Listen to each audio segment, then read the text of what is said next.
And I'll start things off with something heartwarming from our Washington Capitals training camp. The Caps introduced Biscuit, the team's newest service dog, in training. Meet Biscuit. He's a 9-week-old chocolate lab. He made his debut last week during the Caps' first day of training camp. Biscuit will undergo basic training and socialization with the Capital staff, the players, and the fans over the next 14 to 16 months. The team will host Biscuit in the front office at community events, practices, select home games. These events will help the puppy become a confident and calm future service dog. Now, whoever named Biscuit showed some great judgment, since my dog is also named Biscuit. I already like this little guy. Look at these hockey players taking a break from punching people in the face to love on a puppy. Biscuit is completing his puppy training with the team before receiving formal service dog training with America's Vet Dogs program. Then he'll be placed with a veteran in need, which is noble, but it's got to be weird adjusting from living with a pro hockey team to regular life. You're like, what happened to the Zamboni? What about the giant eagle man? Why is it so warm and quiet in here? It doesn't stink at all. Good luck with your training, Biscuit. Now, I chose this next story because what happened to a Rockville woman would be a nightmare to most people. Washington Gas made an error on a customer named Tiffany Rodney's account, and it was an expensive one.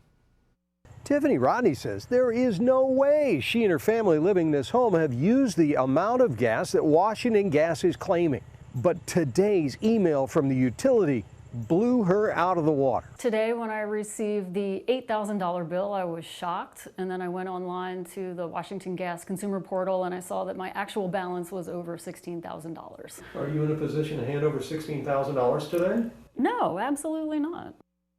Tiffany's like, I ain't paying that money. Quit playing, Scott Broom. I feel you, Tiffany. I, too, have been made to be responsible for too much gas. Now, she did reach out to Washington Gas, but she couldn't get through to them.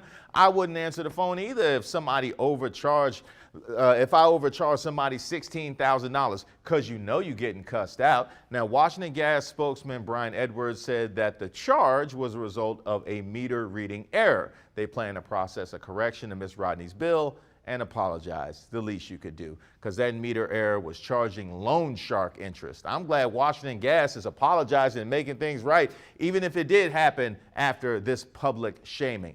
Now I have to wrap things up with a look at Virginia's gubernatorial debate.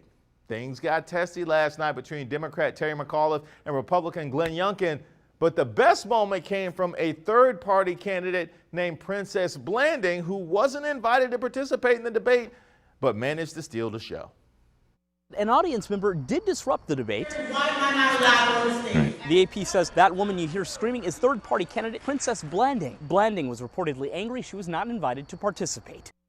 Hey, nobody puts Princess in a corner. What you're not going to do is silence the princess. Now, Blanding crashed the debate and heckled it at the same time. Makes me wish they would have let her be in it. She earned that podium. You can't tell me the debate wouldn't have been way more interesting. Now, Princess did the political version of objecting at a wedding, which we don't do nearly enough, by the way. You know how many times I have sat knowing the whole groom's side objected to the nuptials, and at the moment when you can let your voice be heard, nothing. Oh, so we all just gonna sit here knowing what happened at the bachelorette party? We know she's still in the best man's DMs. No, nothing? Well, Princess ain't holding her peace. She spoke now. She treated that debate like Eminem and Lose Yourself. You got one shot.